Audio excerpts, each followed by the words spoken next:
welcome to Basketball Talk Pro. My name is Ron Ekker. Today I want to talk to you a little bit about some ways that you can supplement your teaching, your learning on the Monk offense. But I have to do it with a caution first. There's a tendency to see something in basketball, a drill or an offense, just jump right in and without any reason or caution about when to do it. As you get experienced, you'll find out that the timing of when you do things is very, very critical.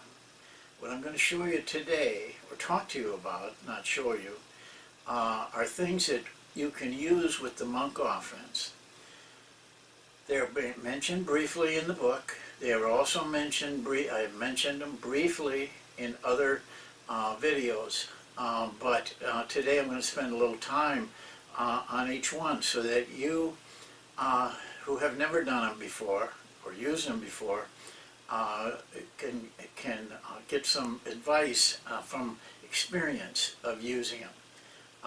So please do not hurry to use some of these. Should not be used until you're very proficient, but they'll make you more proficient. Some are going to be used early in the learning process, but not immediately. So be careful. Never do. It's okay to be spontaneous, follow your feelings, but confirm what you're doing first. Is this the right time? Does it relate? Is it needed? Am I just jumping in where maybe I'll be sorry down the road?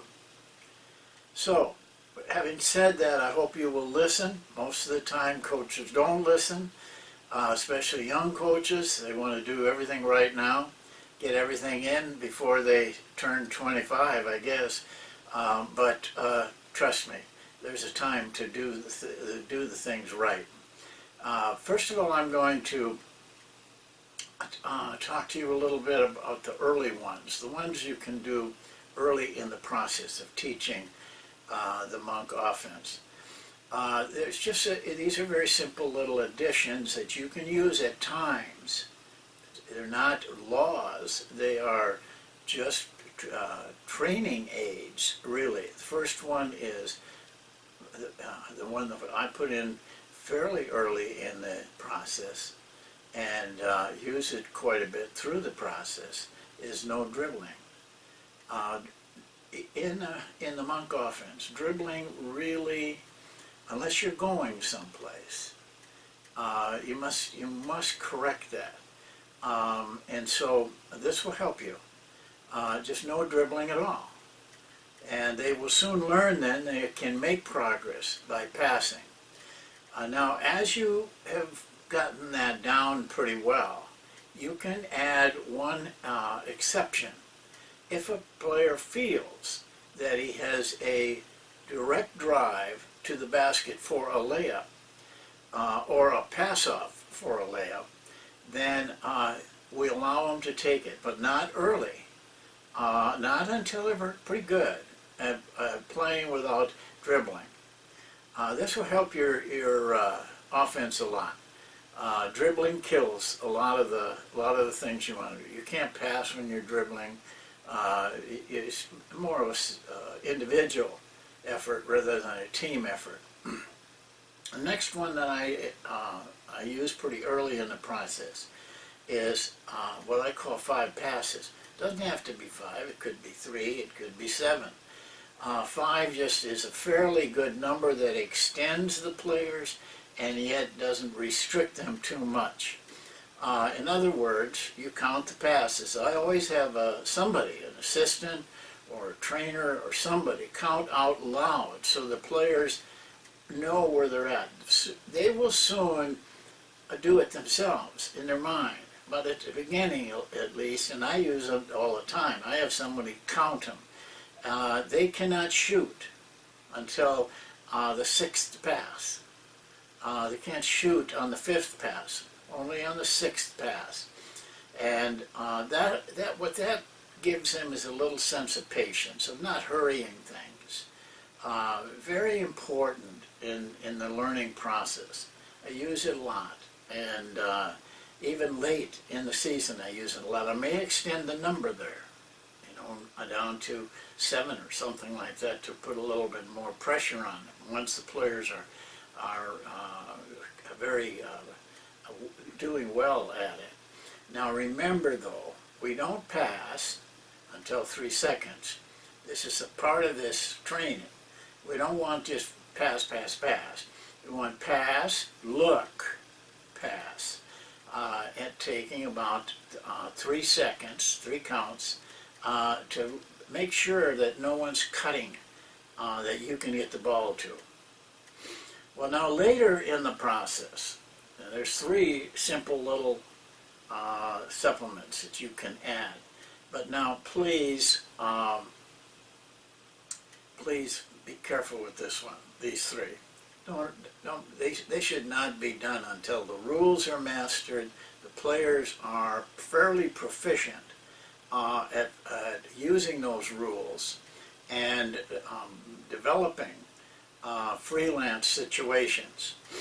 The first one that I use is a type of shot, and I usually start with a layup.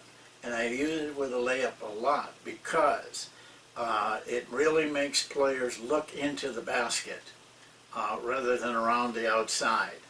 So I use a layup, but you could use an uncontested jump shot. I would use that if it were me. In other words, just not any jump shot, but an uncontested jump shot. Or you can use it for, say, a post-up, or a three-point shot, uncontested. There's a number of types of shots that you can do. Now what this does is train players to look for particular things. They're instinctively running the offense, but aware that there are certain things that you may want them to do in a game. Another one is, and this is, I do this a little later than the type of shot, is a particular person. You can say you want John to take the shot. You must work till John gets a shot. Now this really now begins to really bring in some really critical thinking by the players. They must run the offense, of course. They tell John can get the shot. We don't allow John to take bad shots. So he might have to pass when players have passed to him thinking he has a shot. So that's a person. You can go around to any number of the players, whatever you want. You don't have to use the whole team, because what we're teaching here is awareness, paying attention to details. That's the second thing. The third one, when they're ready for this, they're pretty ready. They're pretty good, but I've had teams that can do it. And that is a person and a type of shot.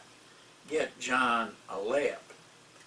Get Jim a three-point shot, and so on. This really takes some,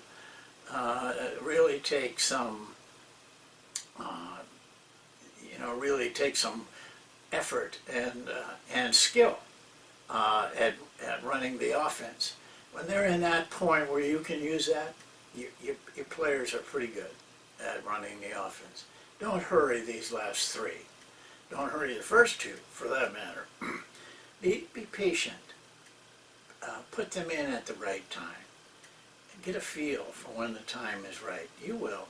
As you get to be an expert at the offense, any offense, you're going to make mistakes early.